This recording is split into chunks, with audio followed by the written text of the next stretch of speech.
اعوذ باللہ من الشیطان الرجیم بسم اللہ الرحمن الرحیم لا الہ الا اللہ محمد رسول اللہ صلی اللہ علیہ وآلہ واصحابہ وبارک وسلم اللہم صلی علی سیدنا محمد النبی الامی وعلی آلہ واصحابہ وبارک وسلم استغفر اللہ الذی لا الہ الا هو الحی القیوم واتوب الیہ۔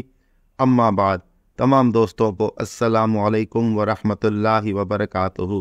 سلسلہ مراقبہ میں آج ہم آپ کے پاس انتہائی اہم موضوع لے کے آئے ہیں، اور وہ جو موضوع ہے وہ ہے تیسری آنکھ۔ مادی حواس یا شعوری حواس میں ہم گوشت پوست کی آنکھ سے دیکھتے ہیں۔ اگر آنکھیں بند کر لی جائیں تو وہ اطلاعات جو روشنی کے ذریعے پردہ بصارت تک پہنچتی ہیں رک جاتی ہیں اور کچھ نظر نہیں آتا۔ یہ مادی آنکھ کا عمل ہے جسے ظاہری بینائی بھی کہا جاتا ہے۔ عام طور سے مشہور ہے کہ ہم آنکھوں سے دیکھتے ہیں، لیکن غور کرنے سے پتہ چلتا ہے کہ دیکھنے کے لیے صرف آنکھوں کا ہونا ضروری نہیں ہے۔ اگر اعصاب کا وہ نظام حسب کر دیا جائے جو بصارت کے پردے سے اطلاع کو دماغ تک پہنچاتا ہے، تو آنکھ کے موجود ہوتے ہوئے بھی آدمی کچھ نہیں دیکھ سکتا۔ اس کا مطلب یہ ہے کہ بصارت کے میکانزم میں آنکھیں جزو ہیں، کل نہیں۔ اکثر ایسا ہوتا ہے کہ کوئی شخص سویا ہوا ہے اور اس کی آنکھیں کھلی ہوئی ہیں، لیکن وہ ماحول کی چیزوں کو دیکھ نہیں سکتا۔ آنکھیں اور دماغ کا اعصابی نظام سب کچھ موجود ہوتا ہے، پھر بھی اسے کچھ نظر نہیں آتا۔ اس سے یہ ثابت ہوتا ہے کہ دیکھنے کے لیے ذہن کا متوجہ ہونا ضروری ہے۔ مثال کے طور پر، ہم گھر سے دفتر جاتے ہیں اور دفتر پہنچنے کے بعد کوئی شخص ہم سے پوچھے کہ راستے میں کیا کیا چیزیں دیکھی ہیں، تو ہم ان سب چیزوں کے نام تو نہیں گنوا سکتے جو ہم نے راستے میں دیکھی ہیں، صرف وہ چیزیں بتا سکتے ہیں جن پر ہم نے توجہ دی ہے۔ ایک اور مثال یہ ہے کہ جب ہم گہری سوچ میں ہوتے ہیں تو گرد و پیش کی آوازوں اور آنکھوں کے سامنے پیش آنے والے واقعات کے بارے میں ہم کچھ نہیں بتا سکتے۔ انسان کے ذہن میں خیالات اور تصورات کا ایک سلسلہ قائم رہتا ہے۔ تفکر کیا جائے تو معلوم ہوتا ہے کہ زندگی کی تمام حرکات اور رنگینیاں انہی خیالات و تصورات سے وابستہ ہیں۔ تمام جبلی و فطری تقاضے بھی خیالات سے جنم لیتے ہیں۔ نہ صرف افعال زندگی بلکہ علوم و فنون بھی انسانی تصورات سے شروع ہوتے ہیں۔ جب ہم خارج میں دیکھتے ہیں تو ماحول کی اطلاعات خیالات کے لیے محور کا کام کرتی ہیں،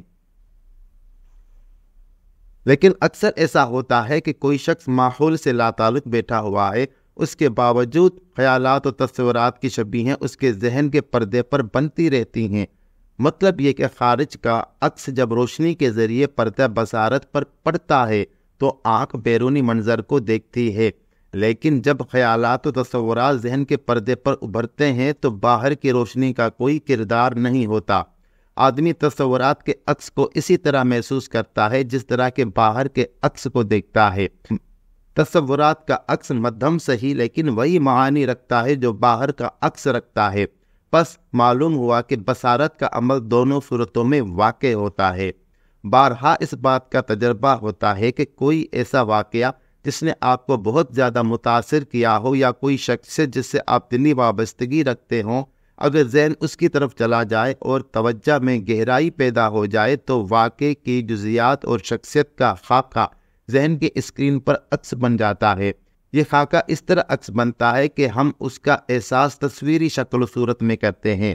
باہر سے کوئی منظر ذہن میں داخل نہیں ہوتا، اس کے باوجود ہم تصویری نقوش کو اس طرح اپنے سامنے پاتے ہیں جیسے وہ منظر نگاہوں کے سامنے ہے۔ اسی طرح جب ہم سو جاتے ہیں اور ہماری آنکھیں بند ہوتی ہیں تو بھی خواب میں مختلف مناظر نگاہ کے سامنے آتے رہتے ہیں۔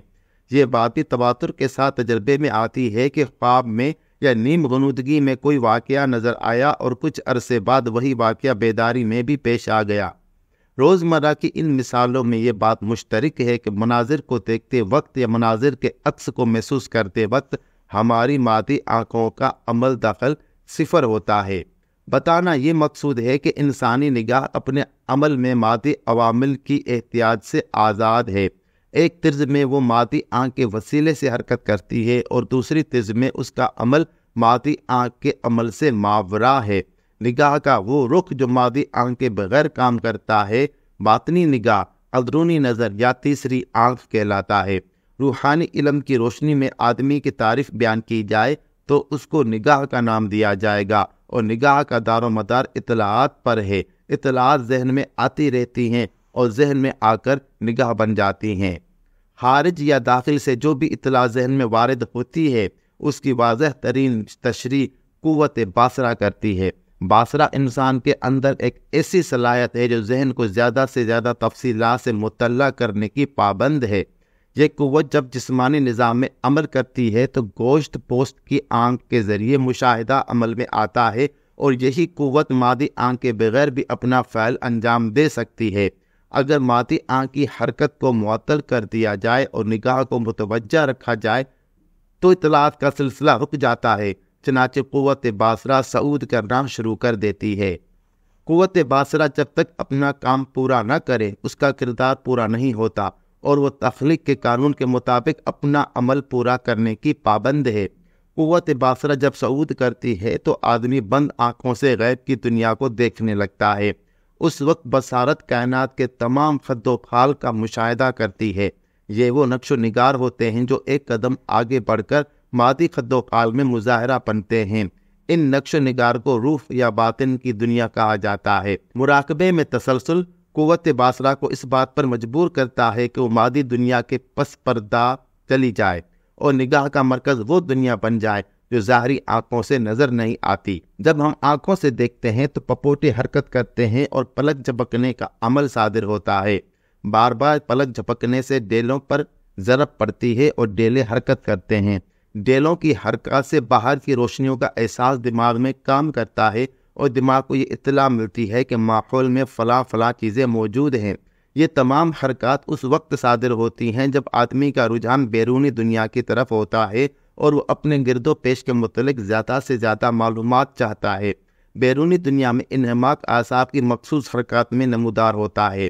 آنکھ کے ڈیلے حرکت کرتے ہیں اور پلک بار بار جھپک کر اعصاب کے اندر تحریک پیدا کرتی ہے۔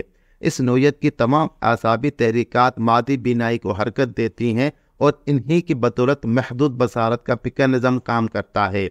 اگر نگاہ کو کسی ایک نقطے پر جمع دیا جائے اور پلک جھپکنے کا عمل معطل ہو جائے تو یکسوئی غالب آنے لگتی ہے اور ماحول کا احساس کم ہونے لگتا ہے۔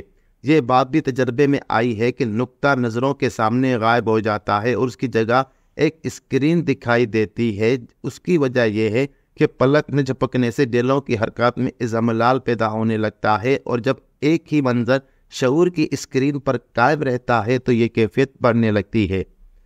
جب مادی حواس غالب ہوتے ہیں تو ذہن ایک خیال سے دوسرے خیال اور ایک بات سے دوسری بات کی طرف منتقل ہوتا رہتا ہے، وہ کسی ایک خیال پر رکتا نہیں ہے۔ جب اس کے برعکس عمل ہوتا ہے تو شعوری حواس مغلوب ہونے لگتے ہیں، یعنی اگر دماغ کی اسکرین پر ایک ہی عکس قائم رہے اور آنکھ کے پپوٹوں کی حرکات معطل ہوں تو شعور کے اندر قائم کرنے والی رو میں ٹھہراؤ واقع ہونے لگتا ہے۔ پپوٹوں کی حرکات ساکت ہو جاتی ہیں، نتیجے میں مادی بصارت مغلوب ہو جاتی ہے۔ جب یہ ٹھہراؤ ایک حد سے بڑھ جاتا ہے تو نگاہ کی طرز بدل جاتی ہے اور باطنی بینائی یا داخلی زاویہ نظر حرکت میں آ جاتا ہے۔ جب کوئی شخص مراقبہ کرتا ہے تو وہ تمام عوامل حرکت میں آ جاتے ہیں جو ظاہری بینائی کو معطل کر کے باطنی نگاہ کو متحرک کرتے ہیں۔ خارجی اور داخلی دونوں اطلاعات کا دار و مدار روشنی پر ہے۔ جس طرح خارج میں روشنی اطلاع کا ذریعہ ہے، اس طرح داخلی اطلاعات بھی روشنی کے ذریعے وصول ہوتی ہیں۔ روشنی میں تبدیلی واقع ہو جائے تو محسوسات و مشاہدات میں بھی نظر کا زاویہ تبدیل ہو جاتا ہے۔ دن طلوع ہوتا ہے اور ماحول سورج کی روشنی سے منور ہو جاتا ہے تو ہمارے احساسات الگ ہوتے ہیں، اور جب رات کا اندھیرا پھیل جاتا ہے تو ہماری کیفیات وہ نہیں رہتی جو دن میں ہوتی ہیں۔ اگر آنکھوں پر نیلے رنگ کا چشمہ لگا لیں تو ہر چیز نیلی نظر آتی ہے، اور اگر سرخ لینس لگا لیا جائے تو سرخ رنگ غالب آ جاتا ہے۔ مسلسل تیز روشنی میں کام کیا جائے تو اعصاب میں اضملال پیدا ہو جاتا ہے، اور اگر ماحول قدرتی رنگوں سے مزین ہو تو اعصاب فرحت محسوس کرتے ہیں۔ اگر دوربین آنکھوں پر لگا دی جائے تو دور کی اشیاء قریب نظر آتی ہیں، اور اگر خوردبین استعمال کی جائے تو نظر نہ آنے والی اشیاء نگاہ کے سامنے آ جاتی ہیں۔ مادیت کے دائرے میں کتنی چیزیں ایسی ہیں جنہیں ہماری آنکھیں دیکھ نہیں سکتی۔ بہت چھوٹے ذرات، ایٹم اور ایٹم میں الیکٹران، پروٹون اور دیگر ایٹمی ذرات ہماری آنکھوں سے اوجھل رہتے ہیں۔ جیسے جیسے فاصلہ بڑھتا ہے ہم اشیاء کی صحیح ہیئت اور ان کی تفصیلات نہیں دیکھ سکتے۔ چند سو گز دور کا درخت اور اس کے پتے نظر نہیں آتے۔ عمارتیں اور ان کے خد و خال نگاہ کی ناتوانی کی وجہ سے دھندلے دکھائی دیتے ہیں۔ سائنس کہتی ہے کہ ایٹم میں الیکٹران مرکزے کے گرد گردش کرتے ہیں۔ مائع کی ساخت کی حدود میں مالیکیول کی تمام سمتوں میں آزادانہ حرکت کرتے ہیں، جبکہ گیس میں ان کی حرکت کا دائرہ مزید وسیع ہو جاتا ہے۔ بہت سی چیزیں ہمیں دکھائی نہیں دیتی، لیکن ان کے اثرات سے انہیں پہچانا جاتا ہے، جیسے بجلی کا بہاؤ، مقناطیسی میدان اور دوسری بہت سی چیزیں۔ جب ہم طبی فارمولوں کو سامنے رکھتے ہوئے کسی ایجاد کی مدد لیتے ہیں تو بہت سی تفصیلات، چھپی ہوئی چیزیں، مستور زاویے نظر آ جاتے ہیں۔ جب خوردبین کا لینس آنکھوں کے سامنے آ جاتا ہے تو چھوٹی سے چھوٹا جرثومہ، وائرس اور دیگر باریک ذرات دکھائی دیتے ہیں۔ الیکٹرانک مائکرواسکوپ کے ذریعے الیکٹران کا ہیولہ نظر آ جاتا ہے۔ دوربین کا عدسہ نگاہوں پر فٹ ہو جائے تو دور دراز کی چیزیں قریب نظر آنے لگتی ہیں۔ جس قسم اور جس طاقت کا لینس آنکھوں پر لگ جائے تو اسی مناسبت سے ان دیکھی چیزیں مشاہدہ بن جاتی ہیں۔ یہ تذکرہ ہے اس روشنی کا جو خارج میں کام کرتی ہے۔ خارجی روشنی کا زاویہ بدل جائے تو ہماری بصارت میں بھی تبدیلی واقع ہو جاتی ہے۔ اسی طرح ذہن میں آنے والی اندرونی اطلاعات بھی روشنی کے عمل دخل پر قائم ہیں۔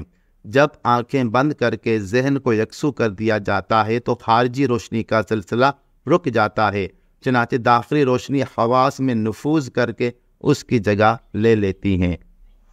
وآخر دعوانا ان الحمد للہ رب العالمین۔